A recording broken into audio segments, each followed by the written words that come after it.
نحمده ونصلي علی رسول الکریم بسم اللہ الرحمن الرحیم۔ حضرت عبداللہ بن حذافہ رضی اللہ تعالیٰ عنہ کی حکمت کا عجیب واقعہ۔ یہ جاننے کے لیے کہ کیا کچھ ہوا، اس ویڈیو کو آخر تک دیکھ اس کو لائک اور سبسکرائب کیجیے۔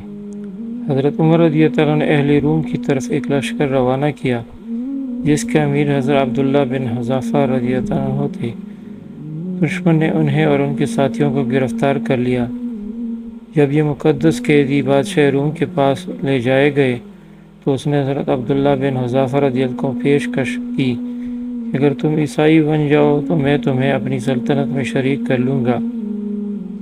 بیچارے سمجھتے تھے کہ مال و دولت اقتدار کا لالچ اس فیران نشین کو ڈگمگا دے گا، لیکن اس سے کیا معلوم تھا کہ سامنے محمد عربی صلی اللہ علیہ وسلم کا ایک جانثار ہے جس کے فقر و فاقہ پر ایک نہیں ہزاروں سلطنیں قربان ہوتی ہیں۔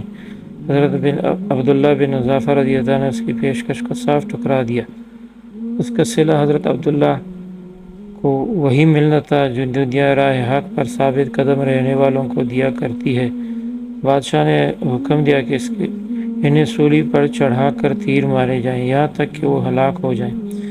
سپاہیوں نے انہیں سولی پر چڑھا دیا، کمانوں کے چلے ان کا جسم چلنے کے لیے تیار تھے۔ موت سامنے رقص کر رہی تھی، لیکن بادشاہ یہ دیکھ کر حیران رہ گیا کہ اس بندہ خدا مست کے چہرے پر گھبراہٹ، پریشانی یا خوف و ہراس کا دور دور تک پتہ نہیں۔ موت سے آنکھیں ملا کر ایسے مسکرانے والے اس بادشاہ نے کب اور کہاں دیکھے تھے، لیکن اس نے پوچھا کہ انہیں قتل کرنے کا کوئی ایسا طریقہ اختیار کرنا چاہیے جس سے یہ نڈر انسان بھی گھبرا اٹھے۔ چنانچہ اس نے حکم دیا کہ انہیں سولی سے اتار کر لایا جائے اور ایک دیگ میں پانی ڈال کر اسے جوش دیا جائے۔ جب دیگ کھولنے لگی تو حضرت عبداللہ رضی اللہ عنہ کے مقدس ساتھیوں میں سے ایک قیدی کو لا کر ان کے سامنے دیگ میں ڈال دیا گیا۔ حضرت عبداللہ رضی اللہ عنہ نے دیکھا کہ اس دیگ میں گرتی ہی ان کی ہڈیوں سے گوشت اتر گیا اور ہڈیاں چمکنے لگی۔ بادشاہ نے کہا اگر تم نے عیسائی مذہب اختیار نہ کیا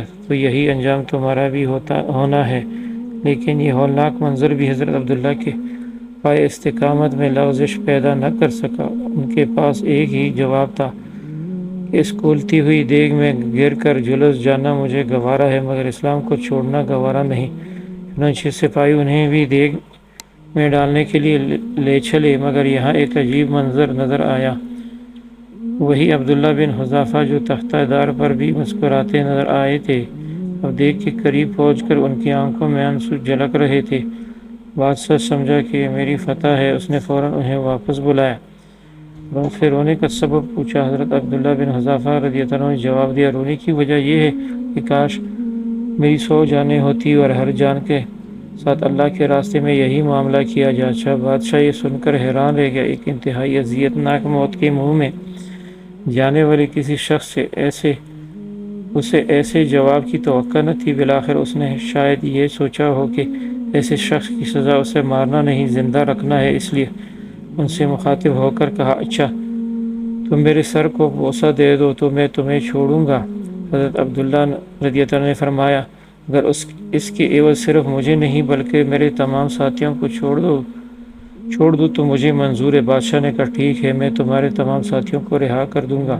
حضرت عبداللہ بن حذافہ رضی اللہ عنہ آگے بڑھے، اس کے سر کو بوسہ دیا اور تمام ساتھیوں کو صحیح سلامت واپس لے آئے۔ جب یہ مقدس قافلہ حضرت عمر رضی اللہ عنہ کے پاس پہنچا اور حضرت عمر رضی اللہ عنہ نے پورا واقعہ سنا تو اپنی جگہ سے کھڑے ہو گئے اور حضرت عبداللہ بن حذافہ رضی اللہ عنہ کے سر کو بوسہ دیا کہ انہوں نے کیسے جوشی مانی اور کیسے فراست و حکمت سے اپنے لشکر کی قیادت فرمائی اور کس معجزانہ طور پر انہیں واپس لے آیا۔